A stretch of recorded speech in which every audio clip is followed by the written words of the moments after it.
people stood and stared. Hey, here's an interesting question. What is great music? What defines great? Who has the final word on that?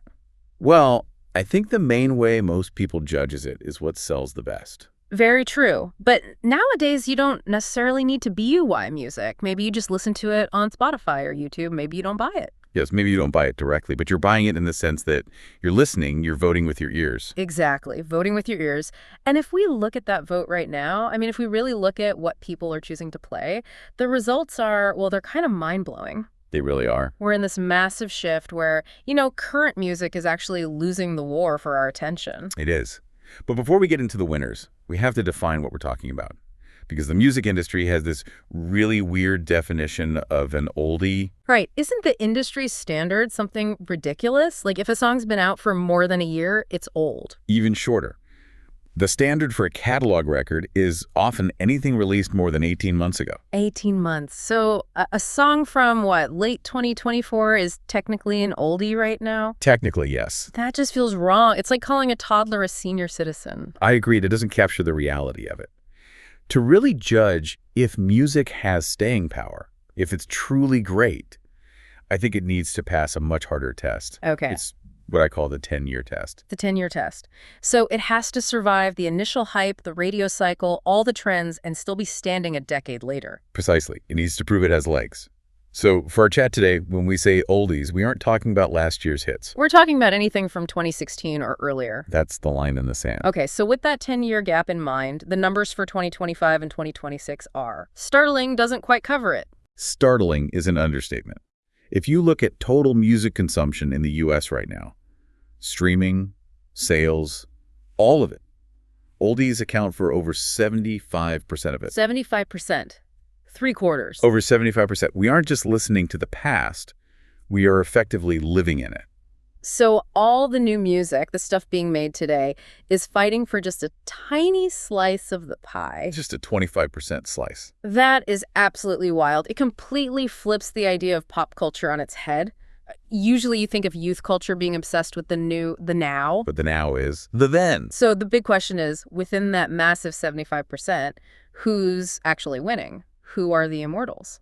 Well, let's get into the heavyweights. I think a lot of people would assume, the Beatles or maybe Michael Jackson at the top of the streaming pile. That'd be my first guess. But the actual king of streaming, it's a bit of a surprise. Go on. If we're looking at pure volume monthly listeners on Spotify, people clicking play right this second, the heavyweight champion is Queen. Queen. The champions of the world, literally. They really are. We're talking over 65 million monthly listeners. That is outperforming almost everyone, including massive modern stars. And what's fascinating is that they are arguably more popular now than they were at their peak in the 70s and 80s. I think so, too. They were huge then, obviously, but they weren't always the critics' darlings, right?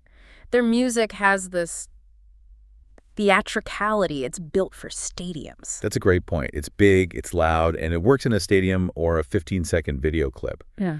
But there's another factor at play. Which is? The living legacy.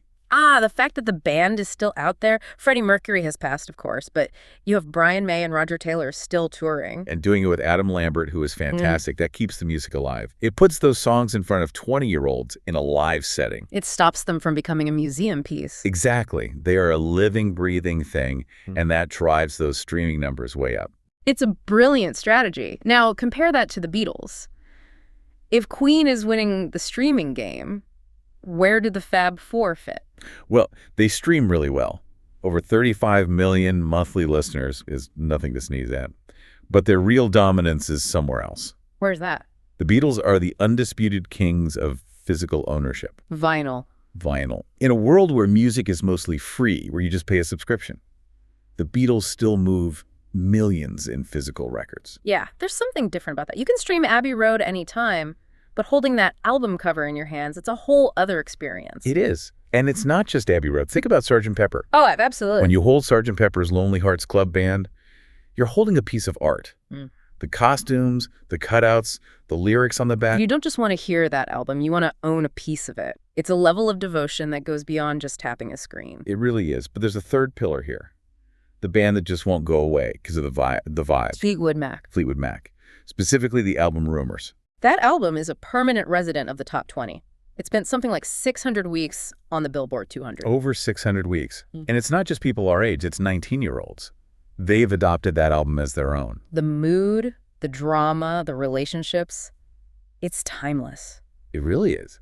So you have Queen on streams, Beatles on vinyl, Fleetwood Mac on Vibe. But what's the engine driving all this? How is a 15-year-old kid in 2026 even discovering these bands? The answer is in their pocket.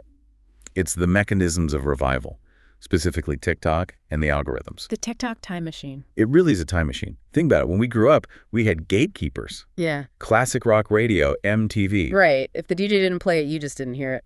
Today, TikTok is the new classic rock radio, but it's infinitely more powerful because it strips away all the context. What do you mean strips away context? It hides the age. Precisely. When a song goes viral on TikTok, it's not a history lesson. It's just a cool soundtrack to a video. Take the Dreams video. The skateboarding guy with the cranberry juice? Right. That video caused a 127% spike in streams for Dreams. It put it back in the Billboard Hot 100, 43 years after it was released. To a kid on their phone, it wasn't an oldie. It was just a vibe. We saw it with Stranger Things, too. Kate Bush, Running Up That Hill. A song from 1985 hits #1 on iTunes almost 4 decades later.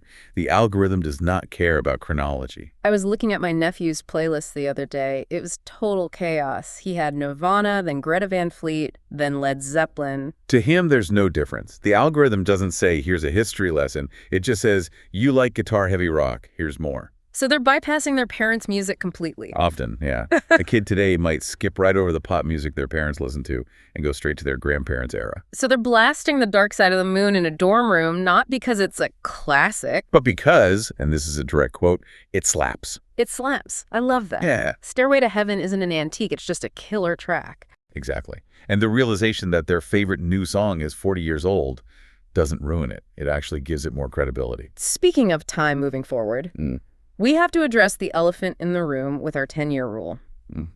If the cutoff is 2016, that means a lot of music that I still think of as new is now officially an oldie. Welcome to the club. The heavyweights of the late 2000s and early 2010s are now in the oldies bracket. Who are we talking about here? The poster child for this new era of classic rock is Eminem. Eminem is classic rock. That sounds so wrong, but I guess the math checks out. In terms of consumption, absolutely. He's one of the top 10 most streamed artists, period. His tracks from 20 years ago, like Lose Yourself, they're pulling numbers that rival and often beat today's biggest pop stars. That's true. You hear Lose Yourself everywhere. Gyms, stadiums, movies. It hasn't aged a single day. And it's not just hip-hop. Look at Linkin Park or Nirvana. For the current generation, those bands are the foundation. They're the billion stream club. Exactly. And it proves that raw grit, that energy, has a much longer shelf life than a lot of polished pop. So we've got the bands, we've got the delivery systems, but what about how we listen? There's a divide, right? The album versus song debate. Some bands are single-song stars, like Journey. Don't Stop Believin'. Everyone knows it. It's an anthem. But are people sitting down and listening to the whole Escape album front to back? Probably not. But then you have the full experience legends. Pink Floyd, Led Zeppelin, Michael Jackson. When you put in The Dark Side of the Moon, you're not skipping around. You buckle in for the whole journey. And that brings us back to the vinyl resurgence. It's a vote for history. When you spend $35 on a record, which is not cheap, you are making a permanent statement. You're saying, this matters to me. And the top sellers last year included Bob Marley's Legend and ABDA Gold. You can't escape ABA, but owning that record is like planting a flag. So let's unpack the big why. Why is 75% of our listening time going to the past? Is modern music just bad? No, I don't think it's bad. But it is different. It's optimized. And I think the missing ingredient is what you could call the human spark. The human spark. That sounds poetic, but there's a technical reality to that, isn't there? There is. Modern music is often built on a computer grid. The drums are perfectly quantized. Quantized means every beat is snapped perfectly to the grid, right? No human error. Exactly. The kick drum hits at exactly 0.000 seconds. The vocals are tuned to perfection. It's sterile. But go back to a track from 1966 or even 2016. That was usually just people in a room together. Musicians playing actual instruments. You can hear the room, you can hear the slight rasp, the singer's voice. You can hear a drum beat that's slightly behind the beat or a bass line that pushes the tempo just a little. Yes, exactly. That bass guitar, pronounced bass, folks, not the fish. Yeah. It gives the music its pulse. That imperfection is where the emotion lives. It's raw. It's a band trying to capture lightning in a bottle. And in a world that's so digital and AI-generated, our ears are just desperate for that humanity. It's the difference between a real photograph and a perfect CGI image. That's the perfect analogy. And that's why these oldies are thriving. They offer a connection to a human moment. So what's the verdict? Who wins the war? Well, if you measure by daily plays, the winner is Queen. They've conquered streaming. Long live the Queen. If you measure by sales and cultural weight, that idea of music as a physical artifact, the winner is and always will be the Beatles. No question. And if you measure by a sort of raw, nostalgic energy for the younger generation, you have to say the winner is Eminem. The new king of rock and roll. In a way, yeah. But really, all of these songs survive for a reason. They've already stood the test of time. When you put on an oldie, you aren't gambling. You are plugging into something that has already won the war. Yeah. It offers permanence in a really fast-moving world. I love that. We live in this crazy, fast-paced world, but when we put on our headphones, we want something that's going to last forever. Well, thanks for joining us today. Whenever you feel like knowing more about the Beatles, visit us at BeatlesRewind.com. It's the Beatles, all day, every day, 8 days a week. Cass will do it again tomorrow. Right. Absolutely. Wouldn't miss it for the world. Goodbye, everyone. Until next time, when you listen. Your mind conducts its own symphony.